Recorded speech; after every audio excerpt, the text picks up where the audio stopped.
আসসালামু আলাইকুম আমার শ্রদ্ধেয় মা বোনেরা ভাই ভাবিরা কেমন আছেন? আশা করছি ভালোই আছেন। আমরাও ভালো আছি আল্লাহর রহমতে। তো আজ আমি একটা রেসিপি নিয়ে এসেছি, সেটা হলো কাঁচা কলা দিয়ে পাঙ্গাস মাছ ঝোল করব। এই যে কাঁচা কলা আমি কেটে ধুয়ে নিয়েছি, পাঙ্গাস মাছটাও পিস করে নিয়ে ধুয়ে নিয়েছি। তো প্রথমেই আমি মাছটাকে হলুদ লবণ মরিচের গুঁড়া দিয়ে ভেজে নিব এবং কলাটাকেও আমি হলুদ লবণ দিয়ে আংচিয়ে নিব। চলুন আমরা রান্না শুরু করি। আমি ফ্রাই প্যান চুলায় দিয়ে নিয়েছি, তেল দিয়ে নিচ্ছি। তেলটা একটু ভালোভাবে গরম করতে হবে, তাছাড়া লেগে যেতে পারে। মাছটাকে হলুদ লবণ মরিচের গুঁড়া দিয়ে মাখিয়ে নিয়েছি, ভেজে নিব। তাই একটু মেখে রেখেছি, কিছুক্ষণ মাখানো থাক। দিয়ে নিচ্ছি, ভেজে নিব। তেল পেতে গেছে।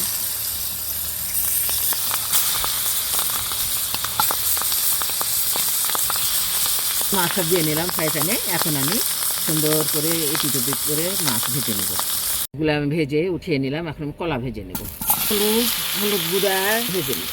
পর্বে চলে এসেছি, কড়াই চুলে দিয়েছি।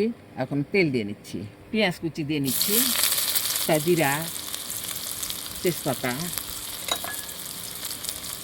এখন আমি ফোড়নটাকে ভেজে নেব, বাদামি করে ভেজে নেব। ফোড়নের পেঁয়াজটা আমার ভাজা হয়ে গেছে, লাল হয়ে গেছে। একটু পানি দিয়ে নিচ্ছি।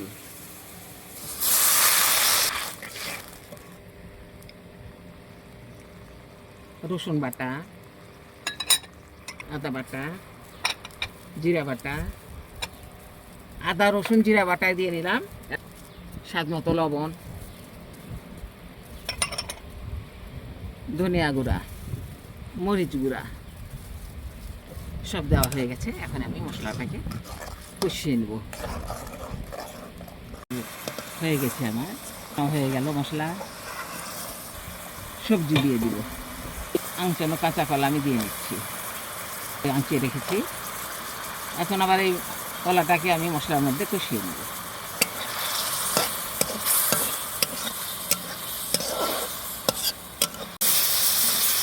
কলাটা মশলায় কষানো হয়ে গেছে। এখন আমি ঝোল দিয়ে নিচ্ছি। আমার মতো ঝোল দিয়ে নিলাম। এখন আমি ঢেকে দিচ্ছি। তরকারিতে সুন্দরভাবে বলক এসেছে। এখন আমি মাছ দিয়ে নিচ্ছি, ভেজে রাখা মাছ দিয়ে দিব।